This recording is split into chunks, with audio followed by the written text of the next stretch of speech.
Hello बच्चों आपका हमारे YouTube चैनल दीपक सर क्लासेस में स्वागत है।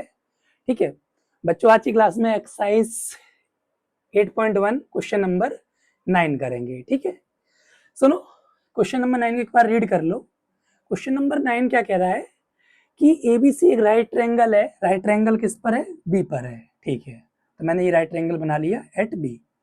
अच्छा, साथ में गिवन है 10A दिया है, आपको ऐसा कुछ निकालना है। ठीक है, तो 10A दिया है, 10A क्या दिया है? 1/√3। समझ में आ रहा है? अच्छा समझो, 10 क्या होता है? P/B होता है, यानी परपेंडिकुलर अपॉन बेस। तो इस एक ए के हिसाब से परपेंडिकुलर ये होगा, यानी 1K, और बेस हमारा ये होगा। अच्छा समझना, ये मैंने के इसलिए मान लेता हूं, मैंने आपको पहले भी कई बार बता चुका हूं कि परपेंडिकुलर की लेंथ नहीं है, रेशियो है, इसलिए 1K। आप कहोगे सर के ही क्यों मानते हो? आप आर मान लो, डी मान लो, वो आपकी मर्जी है। ठीक है, मुझे ये के पसंद है तो इसलिए मान लेता हूँ। ठीक है, चलो अब आगे देखते हैं। इसमें मैं देखो क्या करता हूँ, पाइथागोरस थ्योरम यूज करके AC निकाल लेता हूँ। ठीक है,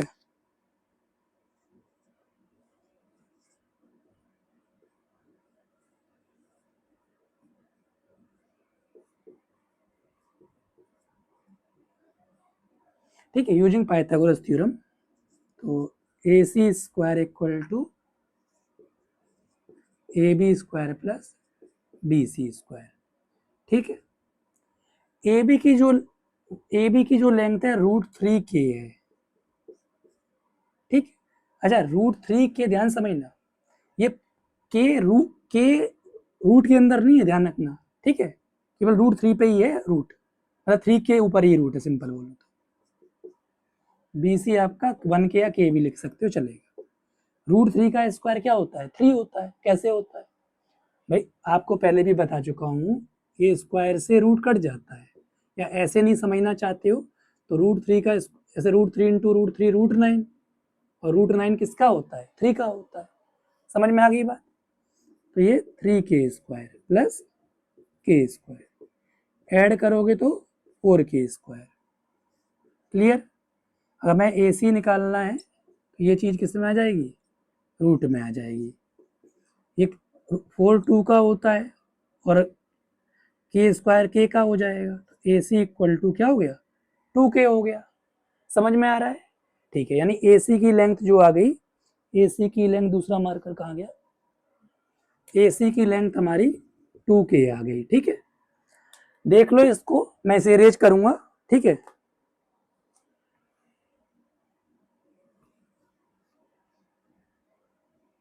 ठीक है, तो हम AC की लेंथ निकाल ली।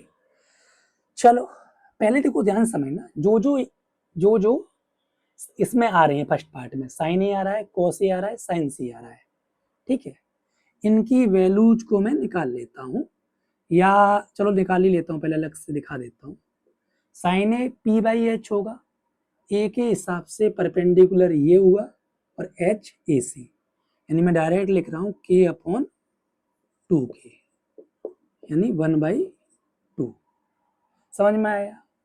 अच्छा, cos C की बात करूं, cos B/H होता है, इस C के हिसाब से ये परपेंडिकुलर, ये बेस, यानी K/2K, यानी 1/2। ठीक है, समझ में आ रहा है? ठीक है, cos C निकाल लिया, अब cos A निकालते हैं। cos A भी मतलब cos B/H होता है, फिर से बोल रहा हूँ, तो A के हिसाब से बेस √3 हुआ, और हाइपोटेन्यूज हमारा आपका 2K, तो √3/2। क्लियर? साइन P/H होता है, इस C के हिसाब से परपेंडिकुलर √3K, और हाइपोटेन्यूज हमारा हो जाएगा 2K, यानी √3/2। क्लियर? चीजें क्लियर हुई कि नहीं हुई? ठीक है, अच्छा सेकंड पार्ट में के लिए भी cos A निकाल ही लिया, cos C निकाल ही लिया, sin A sin C, तो ये सारी चीजें मतलब जो ट्रिग्नोमेट्रिक रेशियोज निकालने थे ना, वो दोनों पार्ट्स के हमने निकाल लिए एक जगह।